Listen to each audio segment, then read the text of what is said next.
But to do the official welcome, I'm going to call him PE Junior. But I want to, before PE Junior comes on, I want to say welcome to Lieutenant Governor Rosie for taking the time out to be here, and also other DLGs that are on the platform. But I'll ask PE Junior to welcome everyone at this time. PE Junior, go ahead. Yes, invite LG Rosie to say a few words at this time. Yes. Oh, thank you very much, DLG Willie. PE Junior. Yes. Yes. Yes, let me invite our Lieutenant Governor Rosie to say a few words before you do the official welcome. Okay. Thank you very much, President Paul, distinguished Kiwanians, fellow Kiwanians, SLP members and guests. Good evening to all. Thank you for inviting me to join you this evening at what I know will be an interesting and informative meeting. I am looking forward to the presentation. I'm also grateful for the opportunity to be able to say thank you to President Paul and the members of Kingston Club for their support over the past few months. Your club has been doing extremely well. And this is not only in the impactful projects that you have been performing, but also the engagement and growth of your membership. And you are well on the way to achieving the goals that have been set for distinguished status. One of the things that really impressed me is the fact that this club takes the time to support your fellow Kiwanians. And this is with consistent attendance at other clubs' meetings, as well as holding joint meetings and projects with other clubs. In our division, we are a team. And if we support each other, no club is left behind. So I'm grateful that you have seen it fit to take on that initiative. And I want to congratulate President Paul on this. And I know that this has indeed played a role in Kingston Club winning several of the awards at our recent DCM. And so I congratulate the members of this club for achieving the following awards in the first quarter. First place winner for the membership competition in the over 65 category. First place winner in the diamond category of the interclub competition for this quarter. And the overall winner for the LG ribbon for the first quarter. Well done, Kingston Club, well done. And if that's not enough to top it all, the LGE for the incoming year, LGE D Desmond is also a member of Kingston Club. So they were doing quite a sweep on Saturday. But I congratulate all of you, congratulate you on the wonderful work you're doing, the impactful work that you're doing. And I know that LGED Desmond is going to have the same support that you have given to me in the years ahead. I look forward to this continued support as we work together under our team, purpose, passion, people. Thank you so much for having me this evening. And congratulations again to all. Thank you, thank you. Yes, thank you. Thank you very much, LG Rosie. You know, teamwork makes the dream work, and with your leadership in the division, LG Rosie, certainly we will achieve all the goals set out by ECNC, and we will continue to do well as change makers for this year, and to continue to do impactful projects as we serve our communities, and in particular our SLP. So once again, thank you very much for leading this division, and we look forward to support LGED Desmond when he embarks on his new role in 2023-2024 as Lieutenant Governor. Yes, I call on PE Junior to do the welcome. Yes, and good evening to you all. Thank you very much, President Paul. And good evening to all the Kiwanians online with us and friends for this evening's meeting.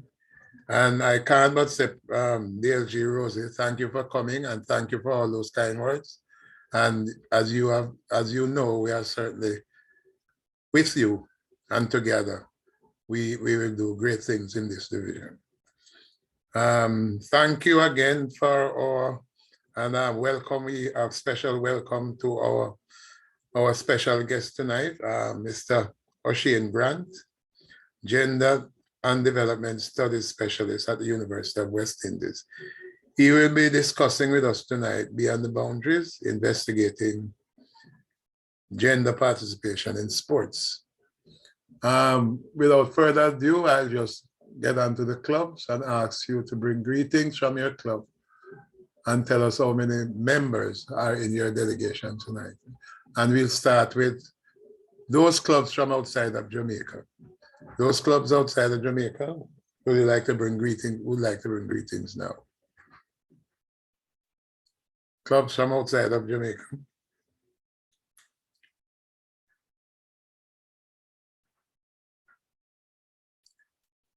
Okay, if not, we'll go to clubs from Jamaica, Division 25.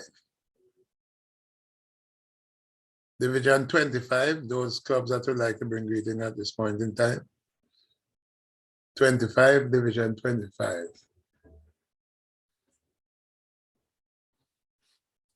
What about Division 24? Any clubs from Division 24 that are on with us at this point in time and would like to bring greetings from their respective clubs?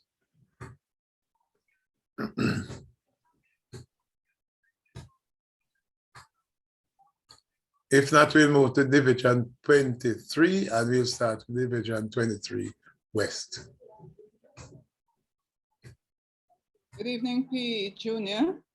Hi, Christine, how are you? DLG. Hi, how are you doing? Good to see you. Yes. Bringing greetings on behalf of my president, Yvette, and the members of the Kiwanis Club of the First City. Congratulations on all those various awards that you have won. Really very, very nice. Congratulations. Three of us are sharing with you at the moment. Right. And I'm DLG Christine. I'm expecting some others to be on. We look forward to the evening's presentation and to have a good time with you, as always. Yes. Thanks for coming as always, DLG Christine. And we welcome you and we're sure that some other people will be on with you later on. Indeed. All right.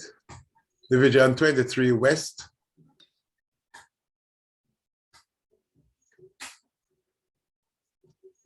Division 23 West, if not 23 East.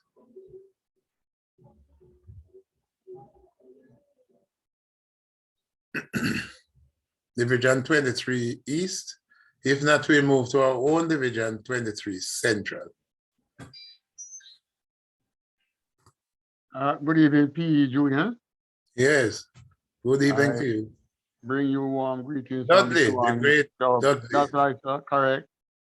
Bring you warm greetings from the Kiwanis Club of North St. Andrew. At the moment, there are just two of us, BP Paul and I am looking forward to this presentation because, you know, I am sports oriented. 1 minute. All the best as we sit back and relax and listen to your guest speaker. Thank you. Okay, good evening and all the best. Division 23 Central.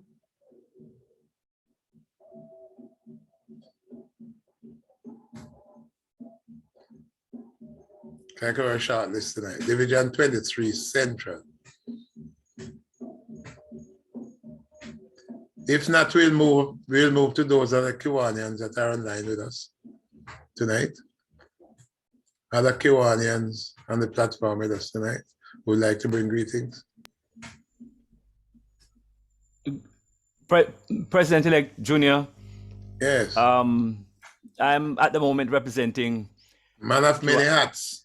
Kiwanis Club of 23 Central Surrey Online. There are 4 of us at this time. And thank you and President Paul for having us, sir.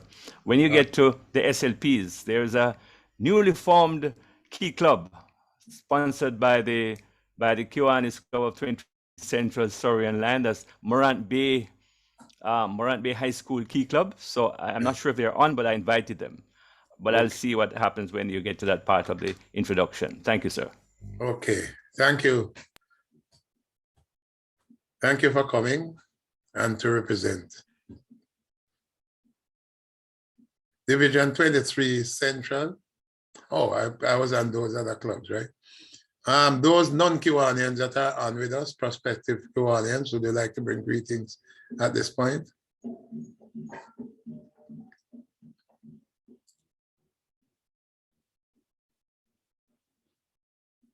If not, we move to our SLPs now. Those SLPs that are online with us that would like to bring greetings at this point in time. Pleasant good evening, everyone. PE Junior. Good evening. This is Yes. President Orania from the Dunoon Park Technical High School Key Club. And with me, I have FA Aldis Douglas, VP Daniel, Clubbers Jazari and Sage, whilst awaiting more members. And you know, it's always a pleasure to be here, and we do give thanks for the invitation. Oh, thank you. And it's always a pleasure having you, President Orania. It's always a pleasure. And you're always usually with us. Thank you for coming. Other SLPs? Good evening, everyone. I am President David Heron from the St. Jude's High School Key Club. I am currently accompanied by a key clubber, Daniel Ashley.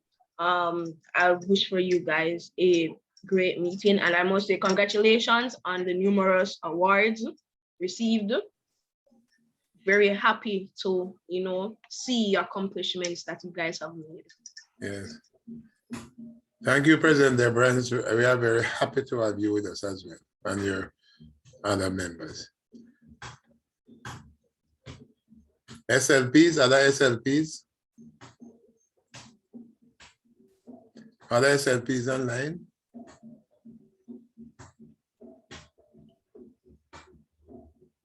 Anybody else that would like to bring greetings that didn't get a chance earlier? PE Junior, I just want to ask if we have anyone from Morant Bay High School Key Club. I know this will be their first time meeting with us. Right. So do we have anybody from members from Morant Bay High School Key Club joining us? No? Okay. Thank you. Thank you, PE Junior. All right. Thank you, distinguished President, as well. Desmond.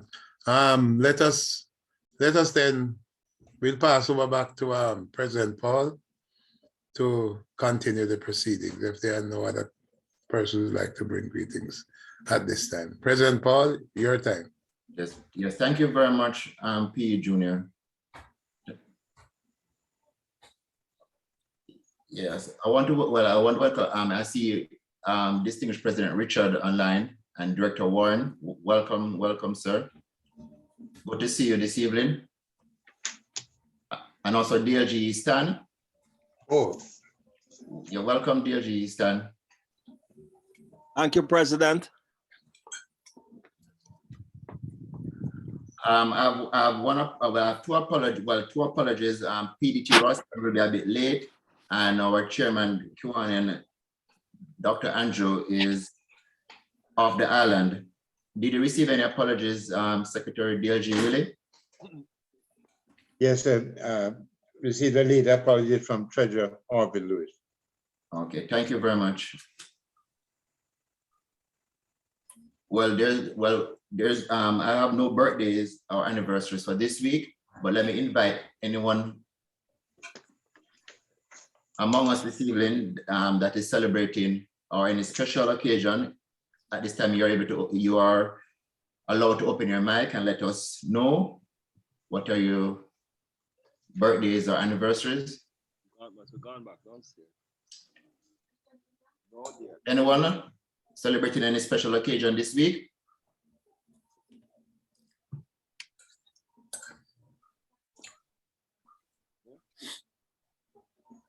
Well, if not, I'll move on to Kiwanis Education. Secretary DLG Willie. Thank you, President Paul.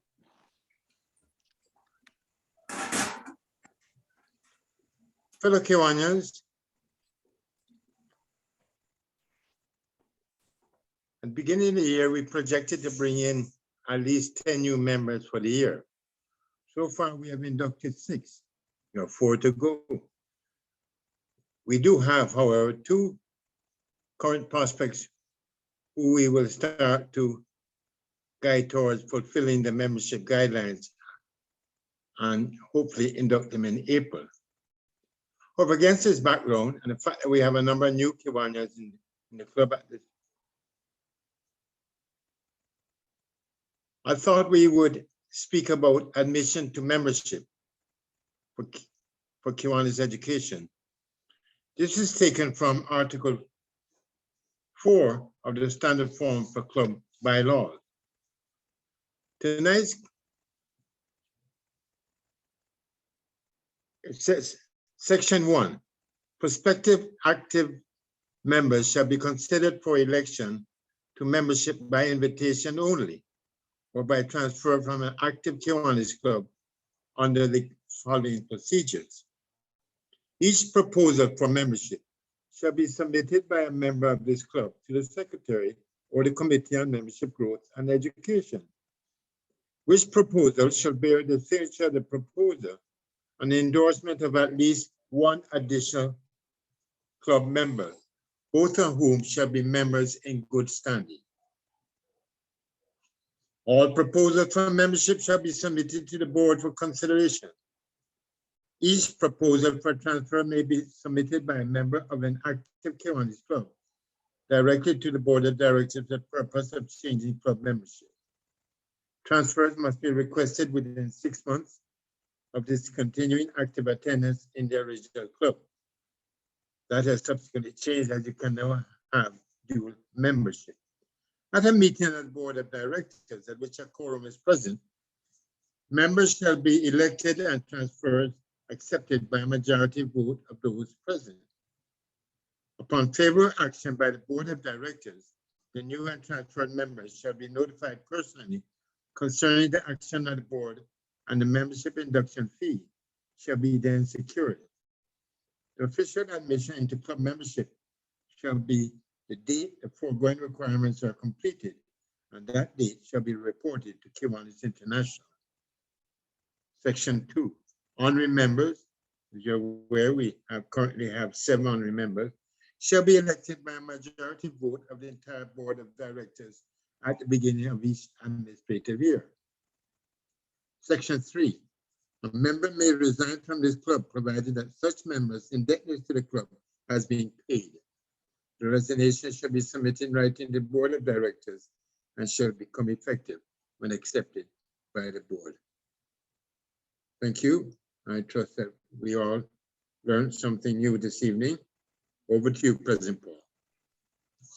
Yes, thank you very much, DLG Willie, for bringing us Kiwanis education. We are on to hear from our guest speaker, Mr. Oshane Grant. But before Mr. Oshane Grant presents, I'm going to call on Kiwani Sadiki to introduce Mr. Grant.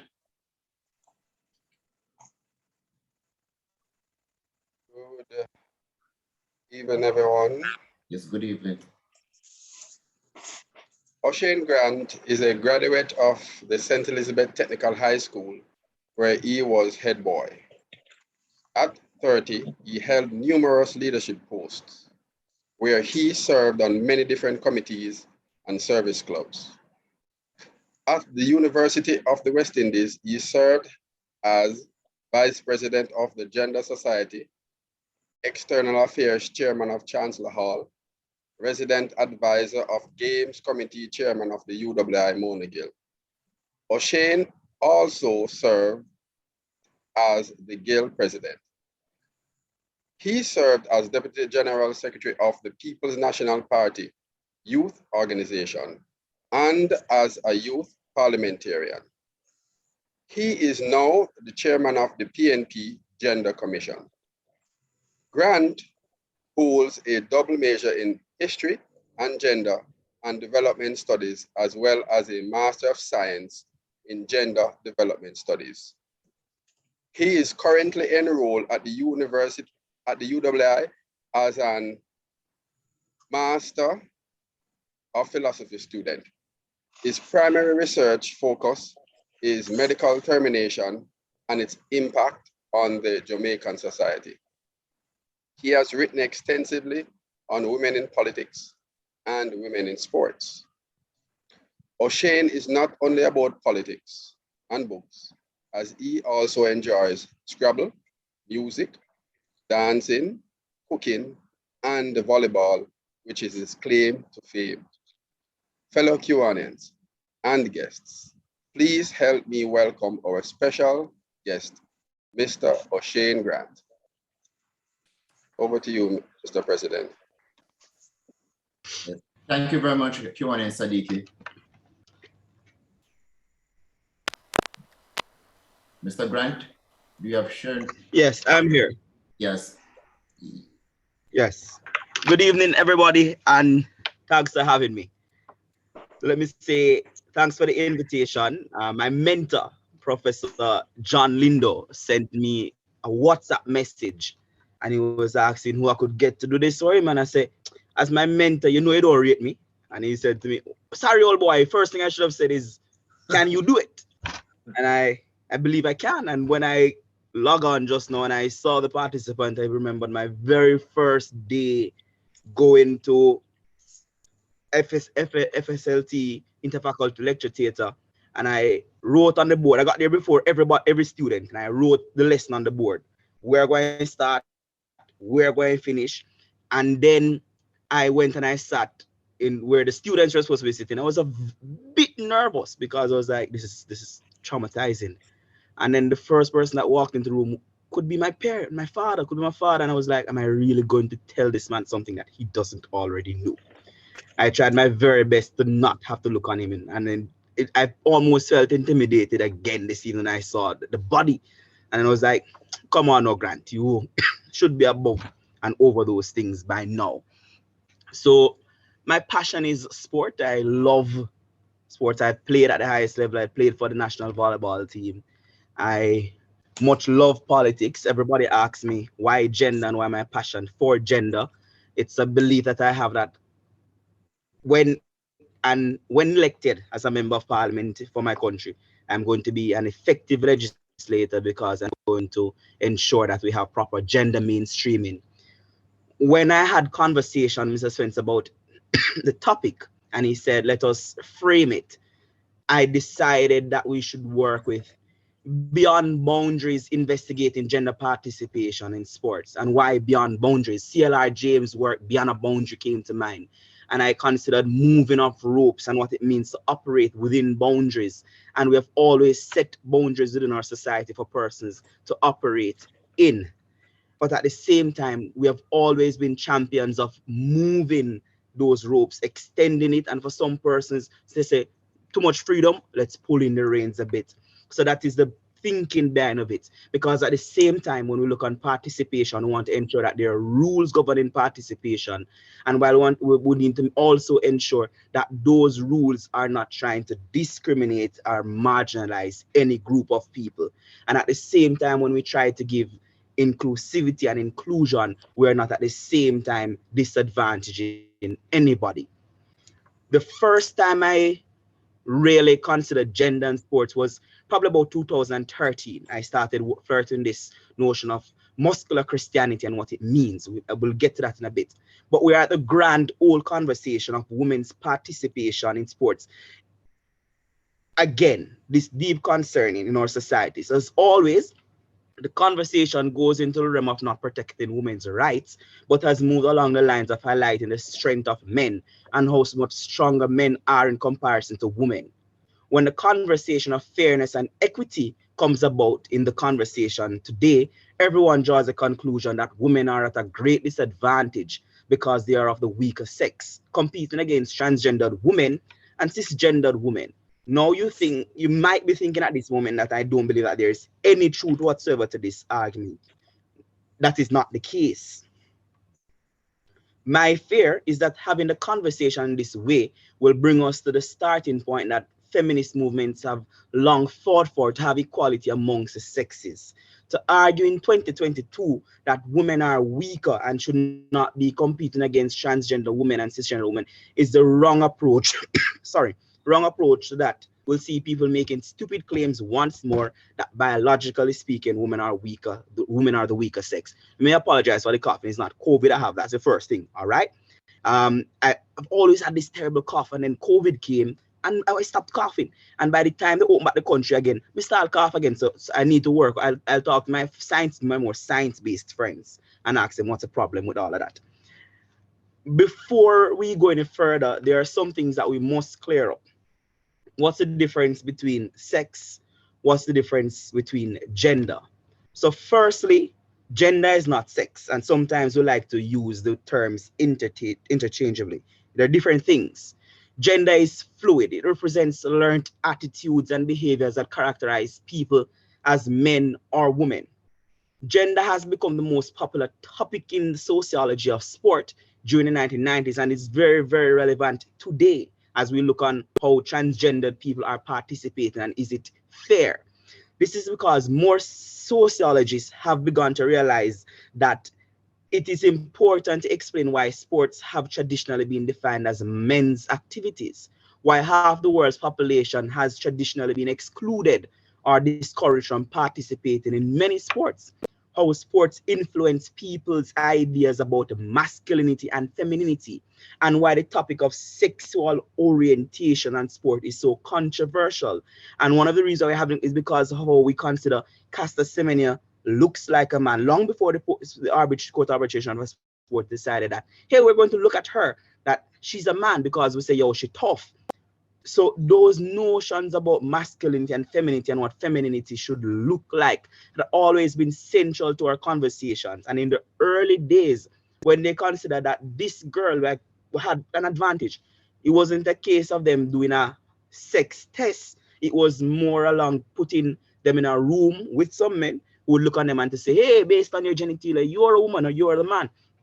But then the conversation widened to not just look on what lady part bits you have or what male part bits you have. They say, let us do a test. If you have, so therefore, based on that notion alone, clearly it's not just your genitalia that determines if you're a man or woman. So they say, all right, your XY and your XX and your XY is indicating particular biological features. But something else could be at play. So why not test your testosterone level? So that became a feature of deciding whether or not you're a man or you're a woman. Now, sex. Sex is primarily it speaks primarily to our biological attributes. It is primarily associated with physiological features, including chromosomes, genes expressions, hormonal levels and functions, and reproductive and sexual anatomy. Sex is usually characterized as female or male, but there is a variation in the biological attributes that comprise sex and how these attributes are expressed. So when you look on the case surrounding Semenya, they said that she has too much testosterone to be considered as a woman, but she also has too little to be considered as a man. So clearly it's not just about how you're born. And before I started this presentation, I was having a conversation with Dr. Henry Thompson, and I was telling him that sometimes it's not just so much about nature. It has a lot to do with nurturing.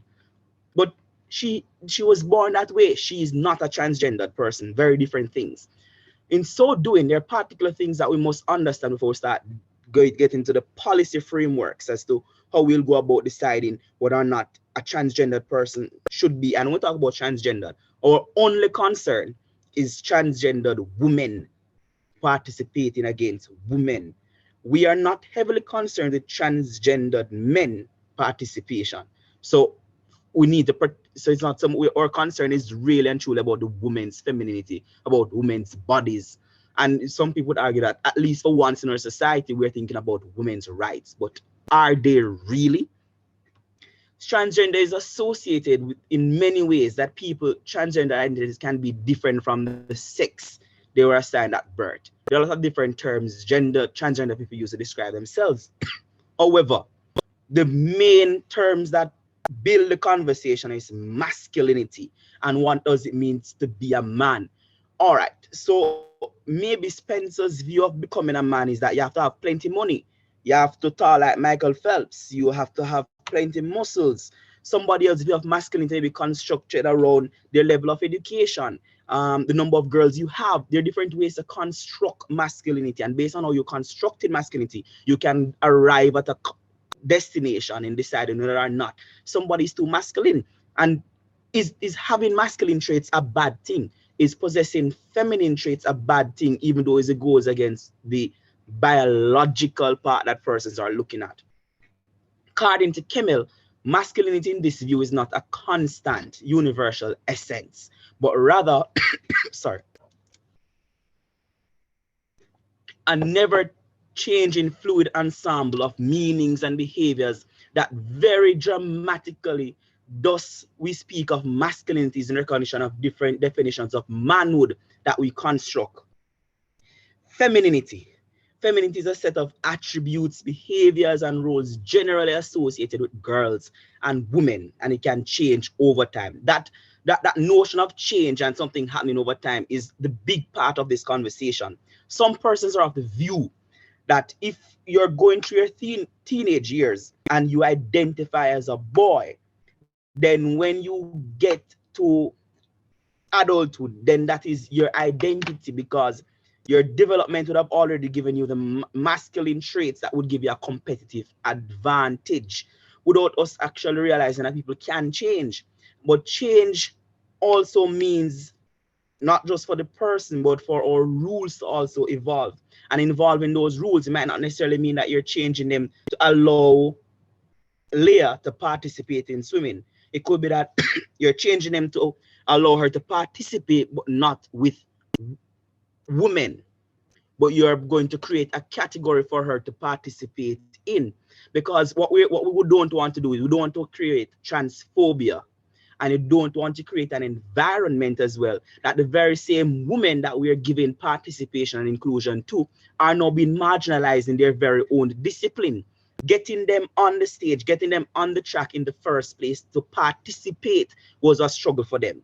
That's that. I think we put on a first wave feminism for some, and for particular countries, it's a part of the third and fourth wave of feminism. Hegemonic masculinity is something that is very, very important to the patriarchy, the institutional arrangements of our society, the predominance of males in all power positions, the economy and politics, both on national as well as the gendering of those institutions themselves. And you must think of sports as an institution, and how is it that we protect that sort of patriarchal structure that we somehow have let in some women into the realms of sports. And at the same time, here's this other marginalized group come out of nowhere and want to get let in. So how do we go about dealing with these things and ensure that we are doing it equitably? Biological determinism. According to Weeks, biological determinism deals with genetic determinism or genetic reproduction. Is the belief that human behavior is controlled by an individual's genes or some component of their physiological, generally at the expense of the role of environment, whether in embryonic development or in learning. Biological determinism is a view that women are inexcusable Catonian nature, bloody, overwhelming, and repulsive.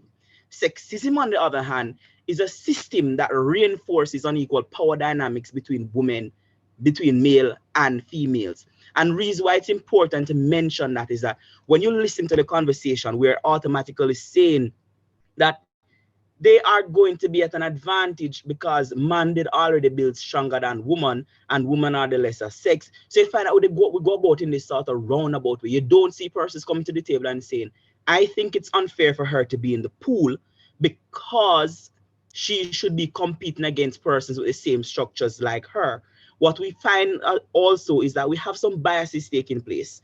You have people who believe the court of arbitration for sport is justified in banning Caster Semenya from participating unless she lower her testosterone level. Those persons also don't agree that you should put rules in place for people who decide that they want to alter their natural born state to participate. The only thing that they agree with is that, allowing for them to take medication to lower testosterone level beyond 0.10 is okay. Now they're saying they're going to put it to 0.5. So clearly testosterone have something to do with participation. But somebody who was naturally born this way shouldn't be allowed to face that sort of discrimination. The background on which the problem of female inequality in sport is built is a result of muscular Christianity, biological determinism, and sexism. We cannot look at the leading cause to this situation without looking at the role patriarchy plays in all of this. It refers to the ranking of one part of a humanity over the other. In Black Meteoroids, the Caribbean and International Track and Field, it says that prior to 1928, women were not included in the Olympic athletic program. This decision was based on fixed ideas about innate biological and psychological differences. Before we go further into what Ennis is saying, there's if 1920 before 1928, the belief was that women were biologically less gifted than men. Psychologically, they couldn't manage the pressures of competition. So imagine now in 2022, you have them participating, but the very same gender, I don't want to say gender, the very same sex we said that they couldn't participate against or participate as, now decide that I am going to change so I can participate against women. And that is where you find the whole no argument of inequality coming into place. But as I say, we don't want to promote transphobia, and you don't want to say that let us promote equality. And I'll tell you why I say you mustn't use equality in this situation. To just broad brush and use equality would mean that you're going to allow them to just participate without putting rules into place. Gender mainstreaming requires you to look on the specific cases that are before you and create policies and create lanes for people to participate in. Line up the men in the 100 meter, line up the women in the 100 meter. That is okay. But now we have a group of citizens of the world who also want to participate. Don't just put them in the same lane as the women. Find a lane for them. Economically speaking, you can't run them at the Olympics at the same time. The same way that you have a special Olympics for disabled people, it's the very same way you can have Olympics or a championship organized to facilitate, even though it's not a large community, that small community of transgendered and cisgendered people. You can do that at the same time, because when you look on the requirements for disabled people to participate, it's only people with particular degrees of disability that can participate. How difficult was it for Pistorius to participate against able-bodied people, and what were the criteria that had to be met? Why did he feel as if he could transition from participating against disabled people? Those are very important considerations in how we're going to go about deciding what's right and what's wrong. In fact, Barden Descartes, the founder of the modern Olympics, opposed their participation during his lifetime. His argument was respect of an individual's liberty requires that one should not interfere in private acts, but in public competition, women's participation must be absolutely prohibited. It is indecent that spectators should be exposed to the risk of seeing the body of a woman being smashed before their eyes. Besides, no matter how toughened a sports woman may be, her organism is not cut out to sustain certain shocks. I think the grotesqueness of that persons are talking about with having transgendered persons participating or having cisgendered persons participating is not that they believe that their bodies were not designed to do these activities. They believe that their bodies were designed to do these activities, and they're going to be competing against women whose body were not designed to compete in these activities in the first place. And that's what we don't want to happen. We don't want people to start saying that man is tougher than woman. I would want somebody to say to my daughter that she's not fit for a particular activity because her physique wasn't designed for it. That is not the right approach to this thing. In Sports Illustration, Sports Reality states that it is not only that women have different physiques, it is that the games we're talking about were designed and developed to reward exceptionally gifted male physiques. And it's not a question of toughness or mental outlook or acquired skills, but the fact is that men are bigger and stronger, have longer muscles, and have different distributions of fat to muscle than women do. I was wondering, I heard a sound in the office, eh? They also have different angles of movement in some joints. Aligned to this is the conversation of the media, devoted to satisfying existing audience rather than trying to develop new ones. There's an audience out there that can be accessed and can be developed by allowing participation and access to other persons outside of our traditional notion of what sex and gender is. And gender is very different, it's fluid. The other factor is that chauvinism, macho mystique, and sexism are integral parts of the sport, is that subject men turn to when they want to feel separate from women. In muscular Christianity in colonial and post-colonial worlds, during its heyday as a viable social movement united between 1800s and early 1920s, Christianity was a part of the broad-based protest among middle-class men against the perceived coercion of masculine authority in American society. Middle-class male Protestants turned to sports and other muscular pursuits as a way of shoring up their masculine identity in the face of real and perceived excess of power wielded by women in our society. While women participated in limited degree in activities inspired by muscular Christianity, these programs should be seen as critique of the mainstream of muscular Christian ideology, which equated muscular with masculine and defined Christian virtue in perfect gender-specific terms. Why is it that I'm on about this notion of muscular Christianity?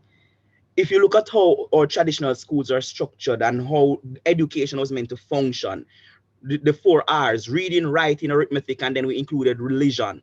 That also had a lot to how we transition and place persons into sports. Our athletes were supposed to form the broad base of persons who would lead our society. If you look on the early leaders in the Caribbean, if you go to England or you look on who are the persons that lead society, what did they do? They all participated in rowing, cricket. They were all supposed to build this part of muscular Christianity.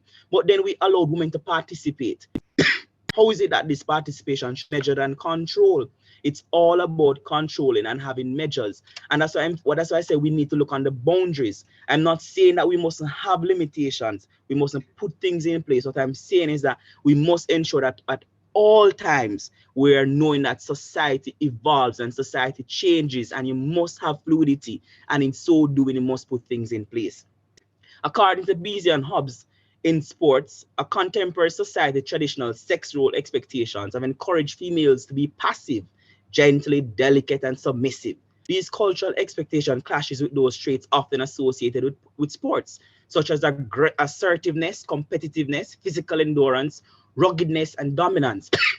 Thus, females past puberty were encouraged to bypass sports.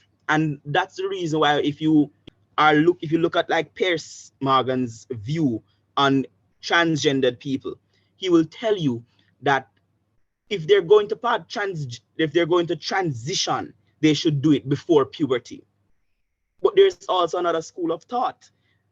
What does a child know and understand about gender identity to decide before puberty that they no longer want to identify as a boy? What is it that a young girl knows that she no longer wishes to be identified as a girl? And not just they don't want to be identified, but they want to alter their physical structure. Those are things that I have to take into consideration. There's this book, Fair Sex to Feminism. The word sport is used as an inclusive category term to comprehend a diversity of physical activities, which in the eyes of participants and commentators were intended to improve one's physical, mental, or moral health, as well as those events which range from simple recreative pursuit of a physical nature to highly organized agonistic contests. In fact, in the decades following the Civil War, even in America, organized sports and various forms of rigorous physical activity became major vehicles for defining and acting out male gender roles. This was true whether one participated, watched, discussed, read about, or wrote about sports. Now, I was a scholarship athlete at the university playing volleyball. So I understand the argument that they're making, that we say you allow transgendered people to participate and they're the ones smashing the records like Leah is doing in the pool. The chances are that's a person that is going to get the sponsorship deal. That's a person that is going to get the scholarship to go to university. How is this right? How is this appropriate? It's not wrong that they get scholarship to go to school. It is wrong though if it is that because of their participation, women and girls no longer have access to earn because transgender participation is limiting their earning power. I considered my scholarship at the time as a job because if they're going to pay my school fee and I translate that to dollars and cents, they were paying me at the time when I came here, they were paying me $200 and something thousand a year. If I should calculate the amount of meals that I got, 38 tickets each month, I got like $32,000 each month to participate. Housing was like $180,000. So if you put it in real life perspective, I was paid to come to school. Good thing I actually made use of it and went to school and did some schoolwork. But you don't want to take away these opportunities from our girls. And that's the very same argument that some persons are having, that when you allow transgender people to participate, they have the perceived notion that are better abled to compete, who can produce better results, better times, you're going to take away this opportunity from women and girls in our society. And both sides of the Atlantic, 19th century sport came to be forcefully and geographically depicted as the natural providence of males. Hence, sports contributed substantially to establishing and maintaining ideologies about the proper sphere of women. Sport, that is male sport, was frequently used in an effort to establish and give weight to this presumption of superiority. English lad is trained boxer, cricketer, a horseman, and so learns muscular control and mastery. It was found that the great schools and universities of England provided training towards true manliness in a tone of honor, liberty, without prodigality, and superb physical development, which produced a type of manly and accomplished gentlemen such as found in this class nowhere else. Also pointed out that they should consider the role played by sport in creating and reflecting tensions surrounding the definition of sex and gender roles. For sociologists and anthropologists have demonstrated, sex differences constitute a significant basis for assigning status and functions in all societies. And sports is one of the institutions which most reflects this. Sport is laden with rituals, is symbols and preconceptions that decimate, affirm, and reinforce a plethora of idealized social values. And hence, it often acts as an effective mechanism of social control. According to Oakley, women have become involved in many sports, although much of the emphasis in this movement has been tied to the traditional female ideal of preserving youth and being thin. There has also been an emphasis on the actual development of physical strength and competence.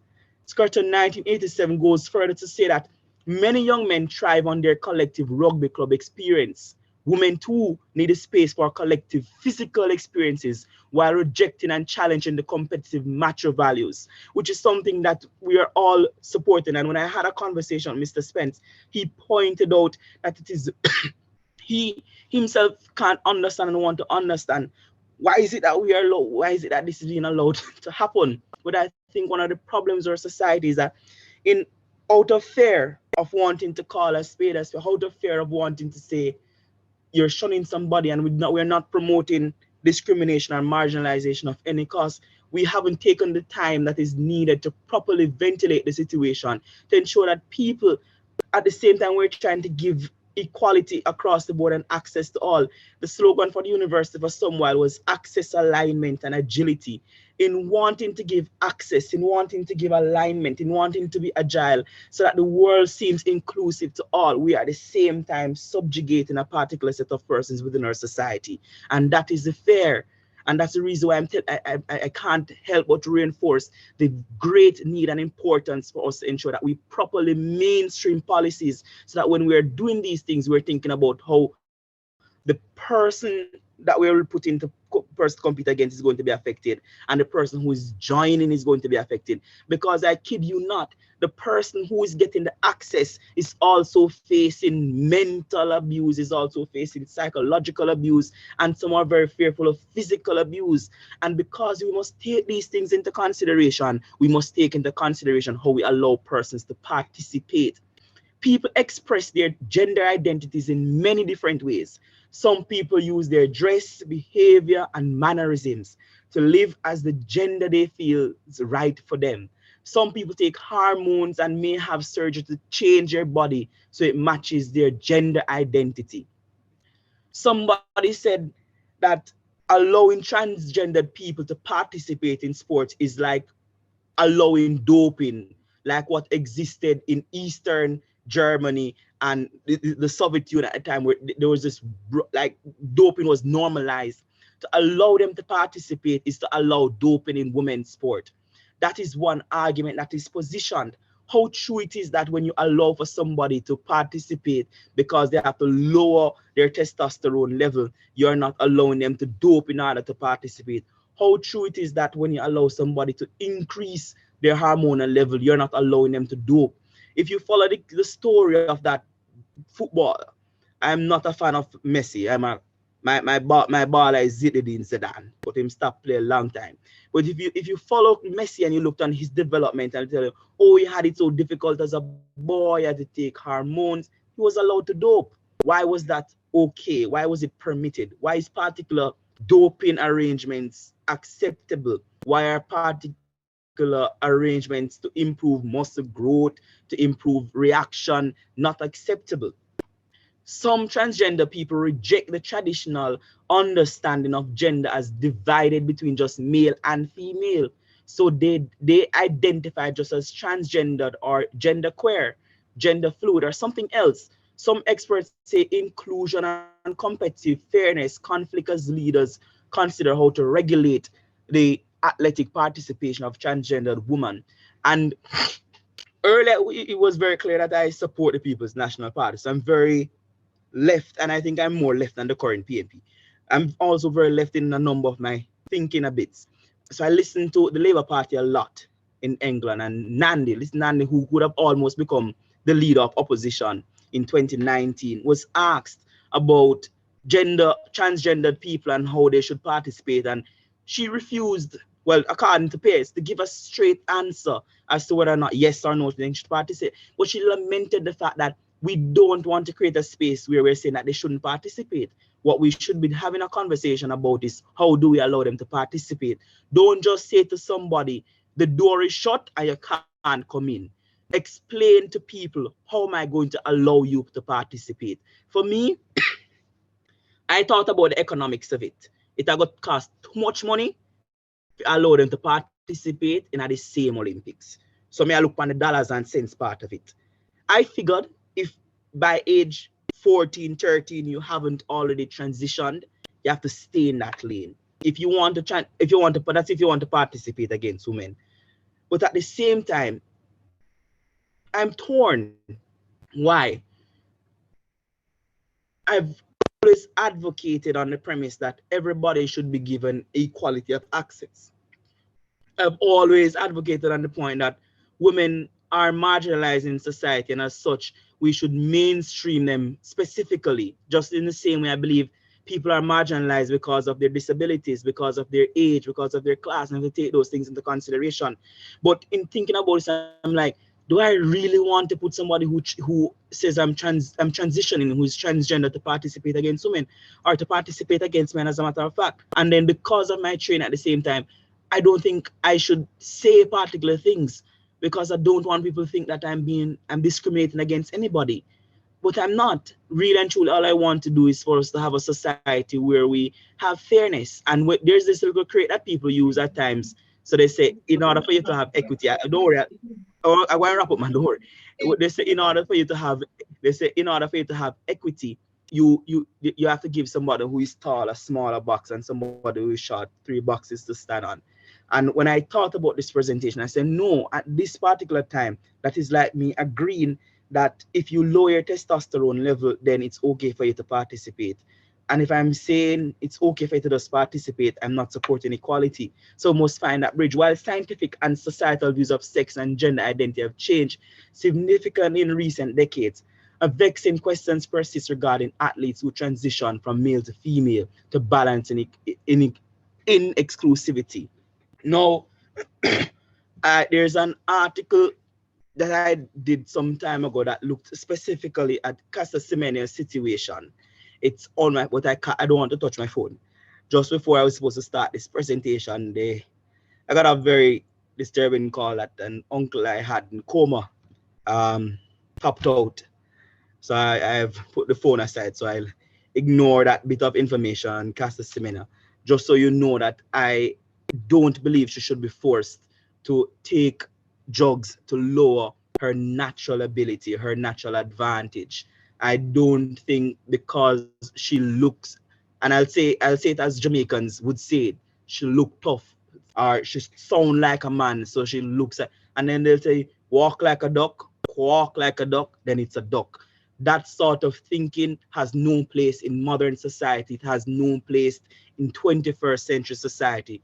We must look at people's structures, people's identity, and allow them to function in society in that way.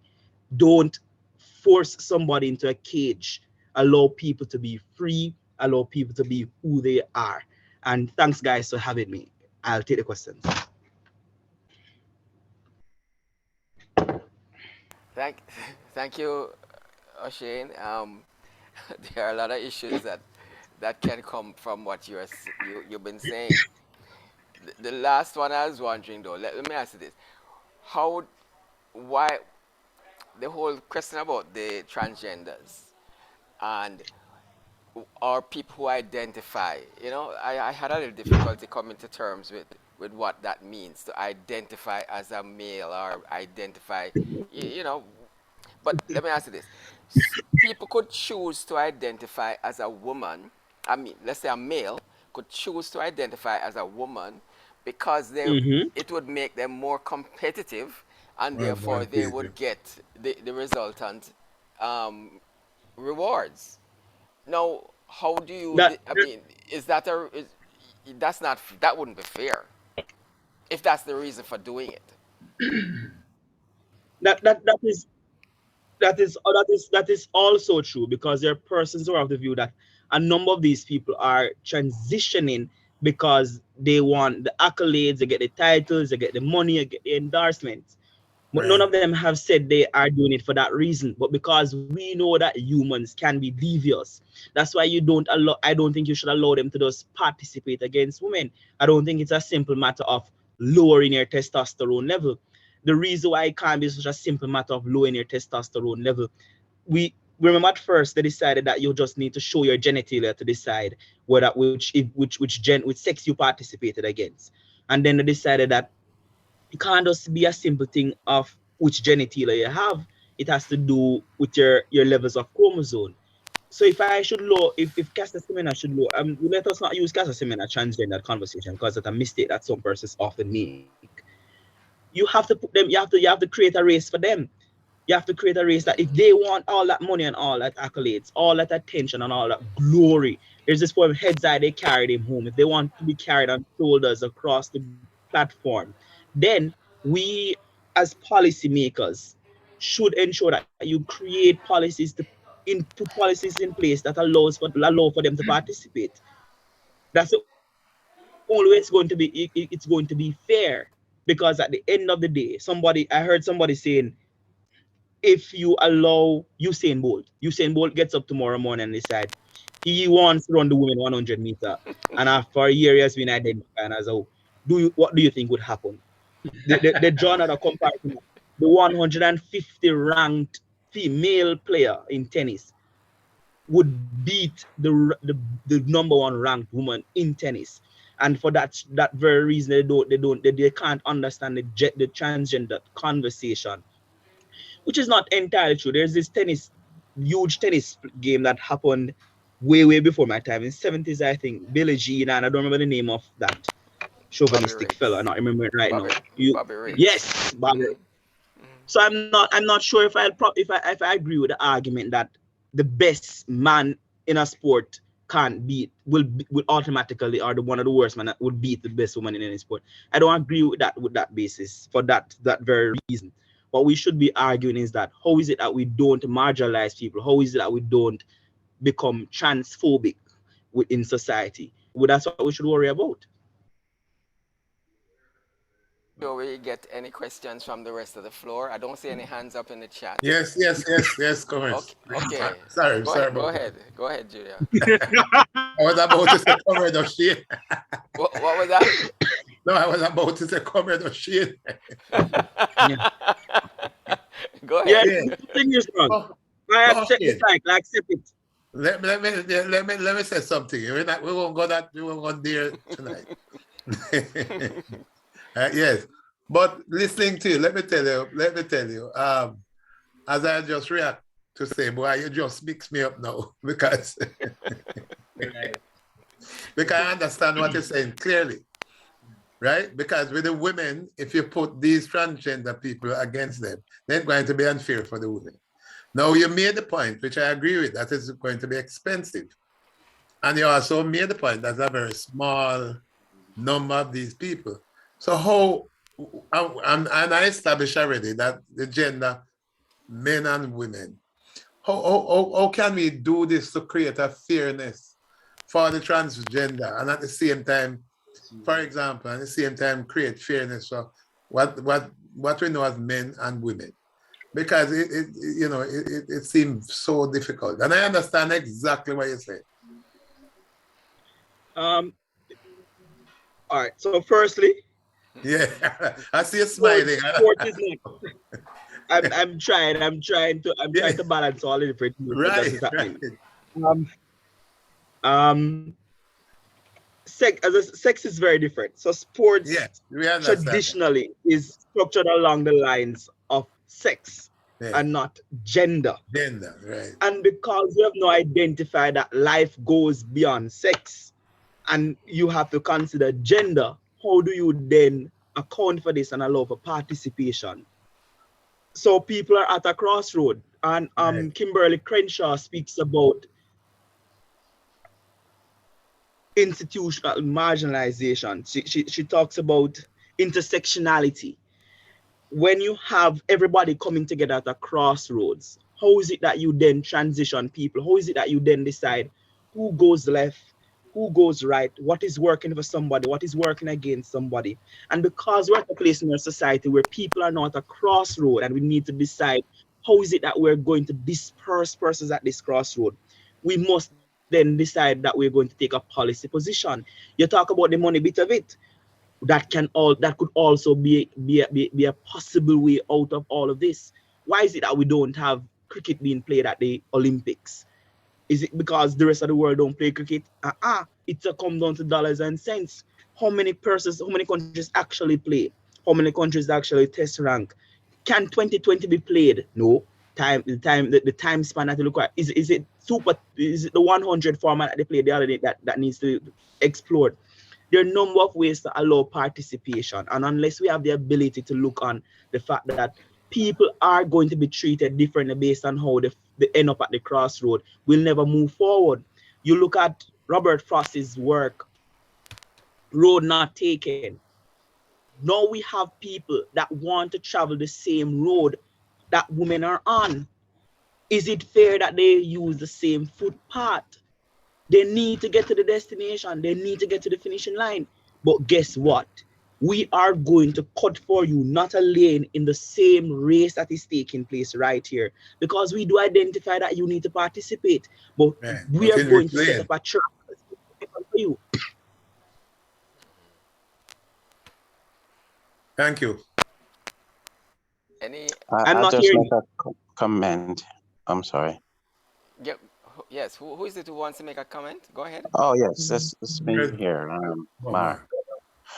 I think in your presentation, it was clear how conflicted we might be, or not conflicted, but it is quite a very delicate undertaking, but a necessary undertaking to treat with this and how to achieve fairness, as you say. I think at the crux of it is economics, quite frankly. You mentioned that the numbers are very small, relatively speaking, in this community. Then you have the cost of undertaking an event and having the same types of events for this very limited grouping at present. And then you have also the issue of the demand for that product, because in truth and in fact, sports, we're using sports through this evening, is a big business. And when you look at it that way, It's a big business. when you look at it that way, um, you you um you can't function, you can't establish big business given those dynamics and criteria at present. But notwithstanding, I think it is important that, as you say, policymakers, stakeholders be very deliberate and targeted and patient, that over time that they will build out a framework to facilitate inclusion for these groups among their peers. In the same way, for years, we have done for women's sports. There are a number of women's sports right now that never existed decades ago, and for the same reason. You know, people want football. We have cricket and many other mainstream sports, which were fledgling early, and it's because of that sort of deliberate, focused, and patient approach that they were able to develop over time. So I think all stakeholders need to be patient, including the trans community, and not try to rig the game so as to fast track inclusion. Thank you. And on that point, you have globalization and sport. A big part of globalization and sport includes branding and sponsorship. So it will benefit particular people's, particular companies, should you have somebody who is transgendered a part of your brand, or cisgendered a part of your brand, because you're likely to increase revenue sales, appeal to a particular audience. While for some companies, some brands, you're likely to lose sales and reduce that sort of interaction and participation with your brand. So a large part of the economics of it as well is not just only about how much it will cost for them to participate. It's also about how their participation impacts other persons that are not necessarily in the field of play organizing the event itself. And I use an example of when I was games committee chairman for the university. The I wanted, and one of my manifesto points, politicians love manifesto points. One of my manifesto points was that I'm going to have the disabled community participate in wholesomely in sporting activity on campus. Then little did I know that even though Mr. People are playing blind cricket, it took special equipment for them to play. And then by the time I'm looking at what it will cost me to host one of the events for that community, the entire budget would have been destroyed. And then I have to decide that there must be some other thing I could do for them. So every night I go over there and I play some dominoes, hang with them. But at the very least, I recognize from that position, old boy, about 6-7 years ago, that participation comes at a cost, not just to the person, but to those who are organizing for the persons to participate. And you're right, all the communities and all parties must be patient in how they go about allowing for inclusion. Take time to properly plan, to properly ventilate, ensure that when you're putting something in place, you're doing it that it can last and it can stand up to scrutiny. At this moment, the action of the IOC cannot stand up to scrutiny. Why can't it stand up to scrutiny? Because they have decided that in another category, Semenya has too much testosterone. And because she has too much testosterone, she needs to reduce those levels of testosterone to participate against women. And then they look at another category and say, it's okay for you to decide that today you identify as a transgendered person. And because you identify as a transgender person, we're going to allow you to just take some things and come and participate against women. We don't want that sort of thinking. You need to ensure that you are fair and you're balanced and you're consistent in how you're applying rules across the board. I see a lot of hands, boy. Yes, thank you very much, Mr. Grant. I see 2 hands raised in the participant. I'll go with Deirdre Stan, followed by VP Robert. DLG Stan, over to you. Thank you, President Paul. I have been in track and field sports from a very, very long time ago. I've been Your mic. Your mic is very low, DLG Stan. Could you speak up, please? Yes, I've been very active in track and field sport for a very, very long time ago, for many, many years. In 1964, I ran with the Michael track team, and that was the year Michael men won the intercollegiate meet. And in 1967, I was intercollegiate champion in track and field intercollegiate meet. The point I'm making, I would like to make at this point in time is this. Semenya was just recently put in that category where she had to lower her testosterone. This is after I think she competed in about 3 Olympics prior to this. Similarly, let us look at Flo Jo, who now holds the 100-meter world record at what is it? 10.49. 9.49. 100 and 200. No, 10.49. That's right. 10. No, she no longer holds the 200. That Yes, went at no, the last Olympics. She still holds the 200. Huh? Still holds Still it. holds the 200. Both records, both world records. It's just Yeah. the 2 Olympic records were removed by Elaine, but she still has both world records. No, only 1 Olympic record was removed by Elaine. Only the 100 was removed. Yeah. Oh yes, because the Olympic and world record were right. Right. But go ahead, Stan. Go ahead with your point. And then the only reason that happened because at that time, the doping, the anti-doping in machinery was not able to detect that she was taking dope at the time. That's why, and she survived. Because fast forward, they kept the records, the samples of the 2008 Olympics to be tested somewhat several years after. And then retroactively found that by that time they had developed the science, had developed the test on it. So the presentation, I followed the presentation of our guest speaker, but the point now is that why is it just now all these things are being brought into play? We are late. And Semenya can still run, but I think she has to run below 400 meters. And there was an athlete, the athlete who won got the bronze medal at the last Olympics, the female athlete. She also couldn't have won. Silver medal. Silver medal, yes. Yes, the silver medal. That's Mboma. Right, and she did very well, even at that lower race there.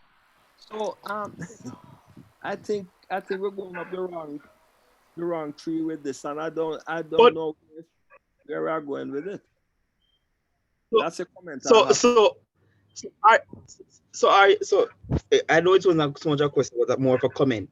So what I'm trying to get from it is, is it that you're saying Semenya, and I don't remember her name because both actually in Rio, and 2 of them in the finals, and who actually made it. All 3 actually were persons who would have figured had high levels of testosterone, but they didn't take anything. They were born that way. Yeah, they were natural. They were born that way. They were born that way. How do you then? How do we treat them? How do you then look on that person and say to them that, bro? Well, you want to say, bro? You say sis. You say young lady. You say competitor. You say. How do you then look at that individual and say to them that you have an advantage, and this advantage that you have, we need to remove that advantage? I don't think it's fair. It's not. Okay. then they won't compete on the fair. But I just don't think it's fair. What I think is fair is to allow somebody to decide tomorrow that I'm going to participate against women, and tomorrow I'm going to change my how I identify as, so I can participate. That I don't find to be very balanced and fair. But for somebody who was naturally born this way, remember, the, the people we have the convert. That's why when you ask the question, why is it that we're just getting to this point? We're just getting to this point because our only concern was about genitalia, sex, and then we move to saying let's focus on testosterone. But then people no longer identify as just man, woman, boy, girl. People identify as transgender, cisgendered. People identify all these different structures of gender identities exist. And because all these peoples exist in different realms and within our society, you must allow for participation.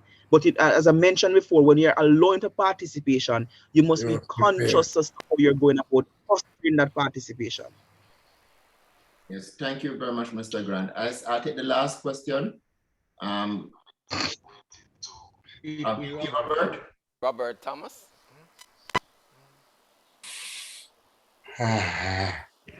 Good night. Yeah, good night. Sorry. Go ahead. Yeah, Mr. Grant. Mr. Grant, I like your presentation. I don't know if it might be a question because most of what I've heard, I think I'd have asked. But I am looking from this point of view that Jamaica is such a country, and when the IUC has whatever events, we in the Caribbean, especially Jamaica, the arts, for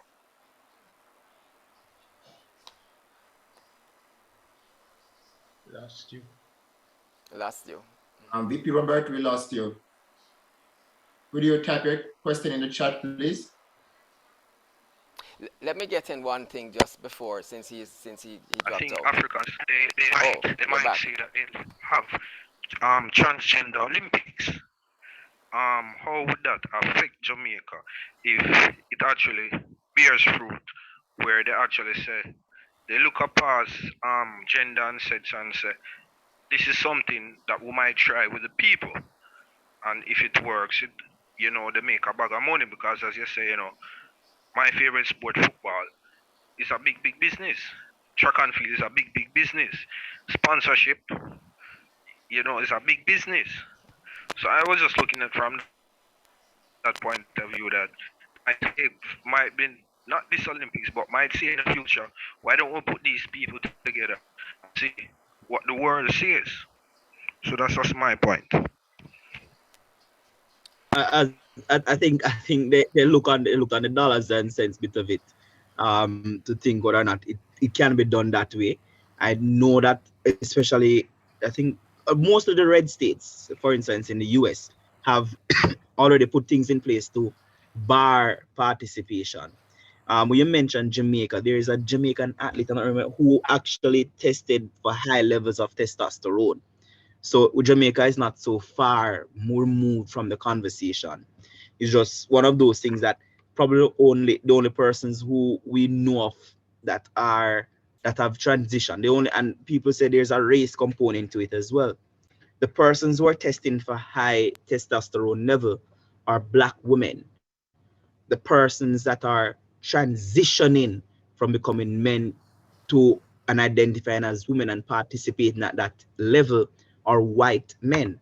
So people are saying that the reason why the participation is allowed for one group of people as opposed to one other group of people is that really and truly is Black people that are being affected.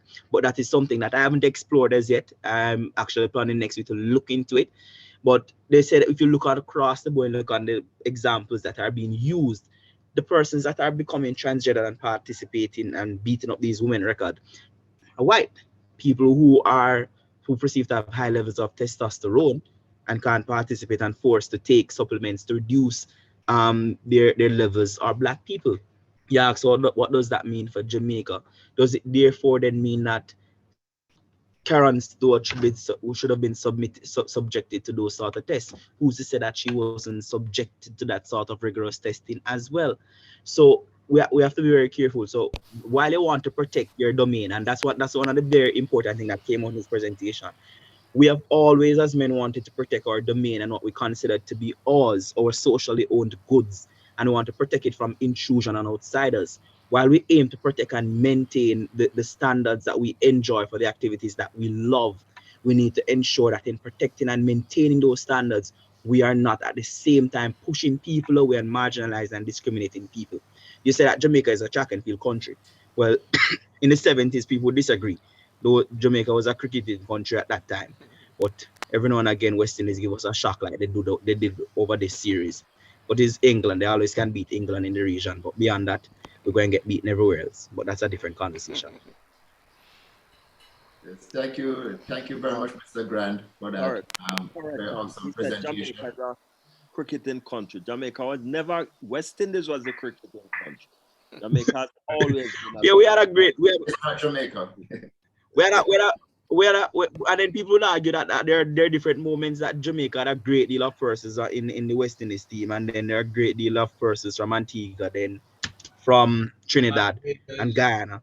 But I'd surmise, where yes, Barbados, I don't remember his name that just popped on. We should have a drink with Professor Sir Hilary Beckles, and we'll argue how much we have diverged from not Jamaica not being a cricketing space to actually being a cricketing space. Michael, man, they would definitely disagree that we weren't a cricketing nation, but that's a different business. Yes, yes. Thank you very much. Interesting talk. I learned a lot. Yes, I did myself. I've never heard the term masculine And I'm confused. Christianity. Masculine Christianity. Christianity. I've certainly learned a lot. I will ask you to go through that Muscular Christianity. Muscular, sorry. Muscular Christianity. I still don't get it, but I will have to WhatsApp you afterwards. No, I could send it to Sir Spencer and he could send it to you in a more digestible form. But if you look on our traditional high schools, and quickly, if you look on the JC, you look on the Monroe, you look on the George, you look on all how those countries are, how those schools are structured. It mirrored the Etons of England and the Harrow. Those boys were expected to come out and lead society, and a large part of ensuring that they developed discipline and they developed that sort of structure for societal norms was through sports, and specifically through cricket.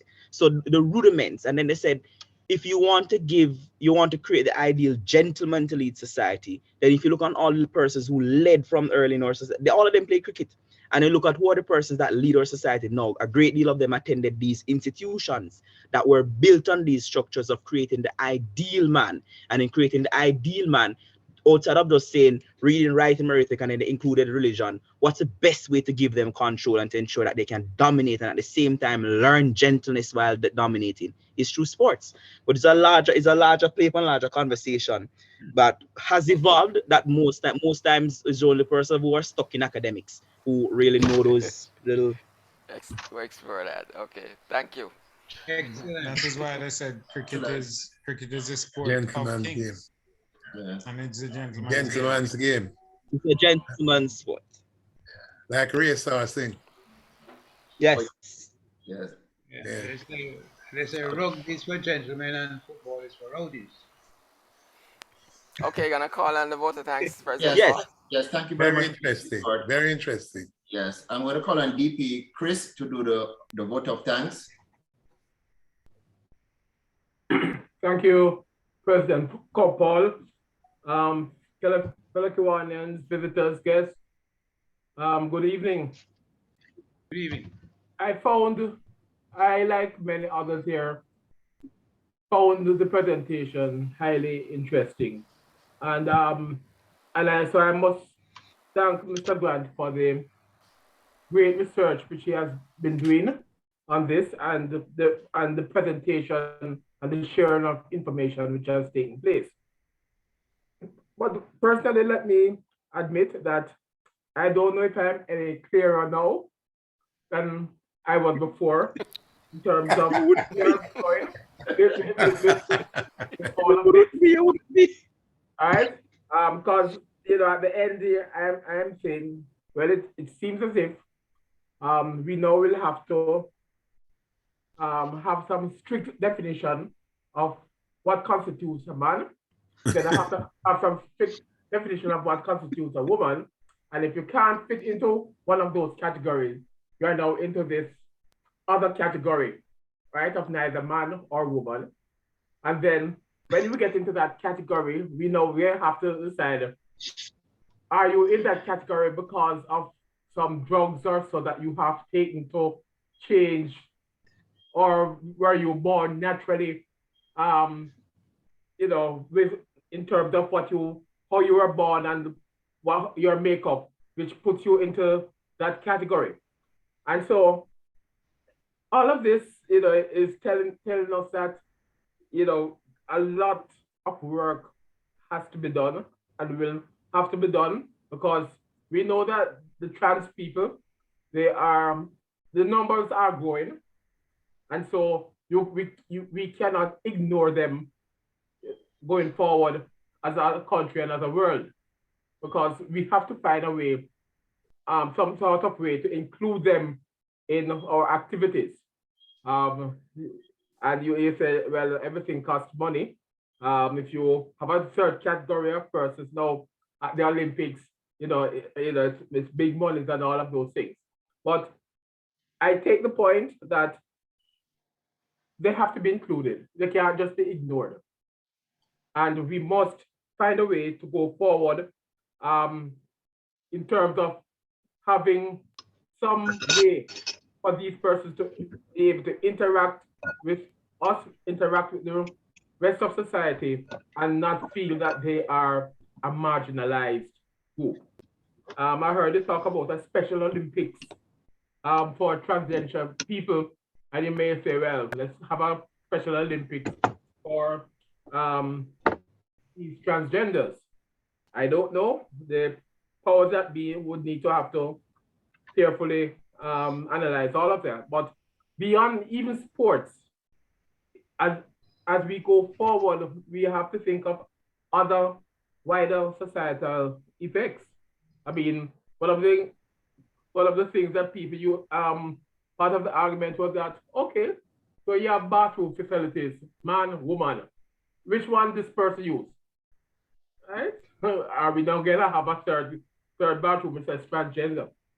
I mean, simple things like that. And there are other areas where we have to look at what effects things like this have on our society. And so, Mr. Grant, it is good that persons like yourself are studying the issues, and I'm sure that in due course, when you're doing your PhD dissertation, you will be able to put forward a position and be able to defend it, and it probably can be a basis from which our world, moves forward in terms of trying to ensure that everyone who lives on this earth and who wishes to participate can participate without anybody being segregated against.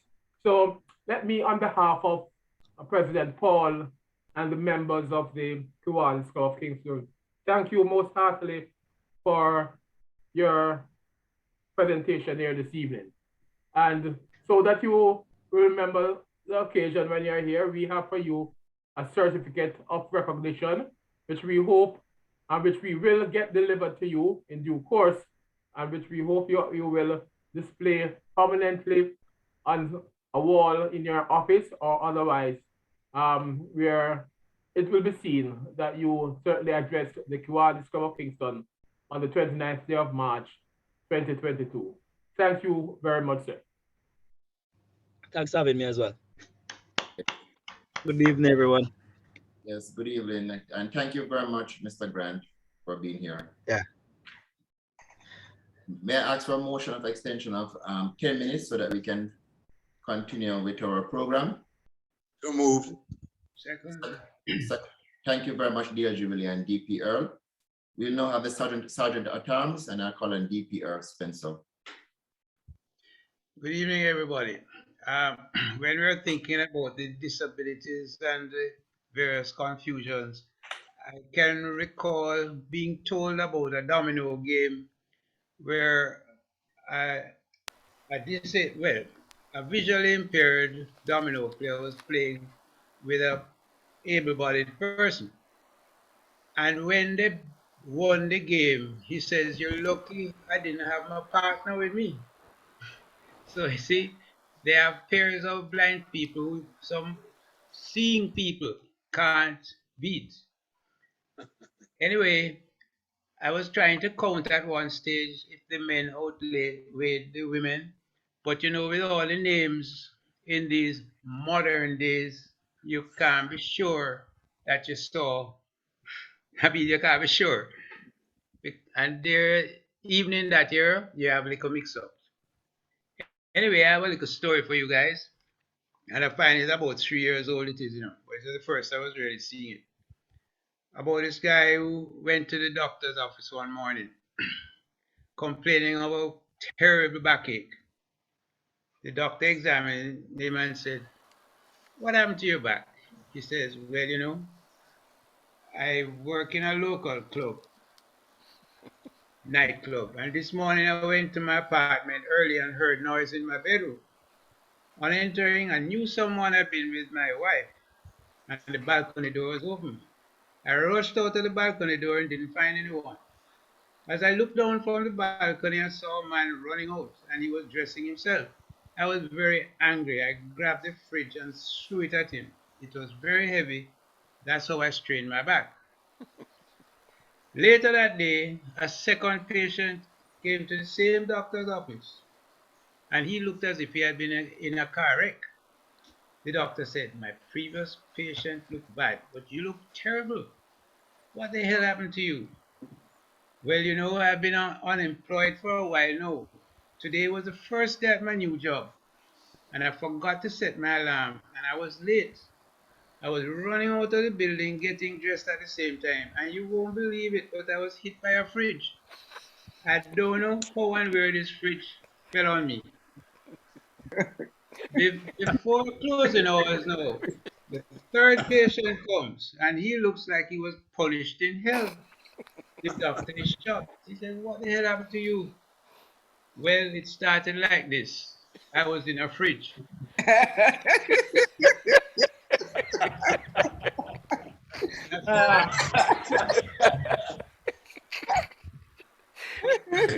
Say nothing more. Nothing more to be said. Say nothing more. The one fridge. The one fridge. One fridge.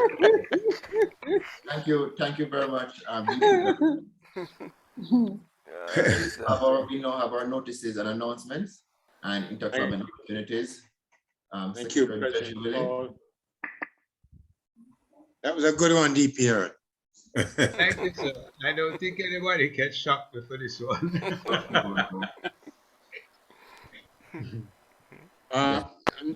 Notices, just a reminder that 2 upcoming conventions, well, 3 in fact.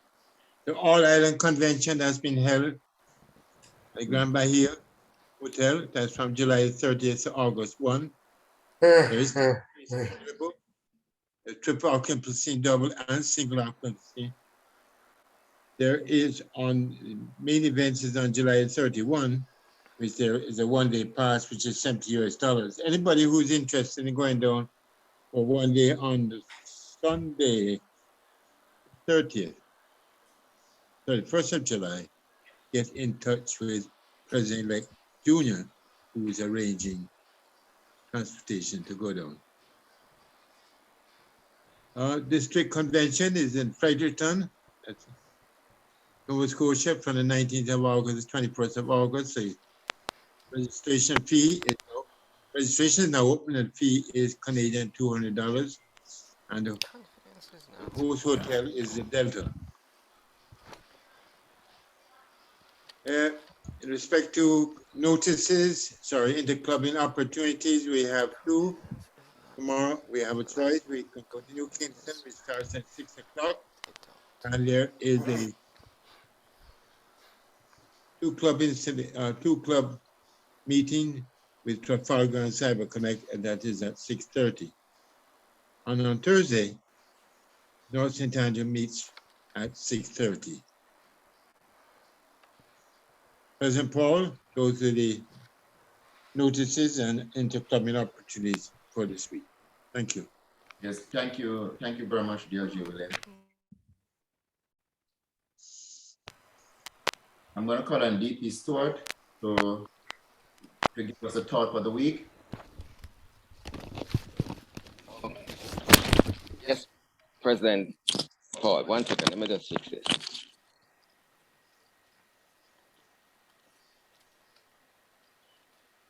Okay, are you hearing me?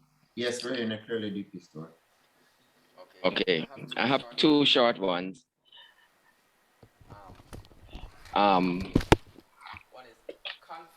One is confidence. Is there, am I causing, oh no, I know why I'm causing an echo. I have opened 2 mics. Good, that should clarify it. Yeah, confidence is not, they will like me. Confidence is, I will be fine if they don't. That is confidence. And the second one is, it takes considerable knowledge just to realize the extent of your own ignorance. So those are my 2 thoughts for the week. Thank you, President Paul. Yes, thank you very much, DP Stewart. That last one I get. Yes, well, at this time, I'm going to ask that you raise a toast to Kiwanis International and to Jamaica Land We Love. This meeting of the Kiwanis Club of Kingston is now terminated at 8:46 p.m. Kiwanis International. Thank you very much, everyone. For being here. LG Rose, thank you so very much for coming. One thing I wanted. Go ahead, President. Stan, I also wanted to start with something. Yes. Oh, sorry. I'm here. Yeah, you spoke about the FloJo Yes. issue.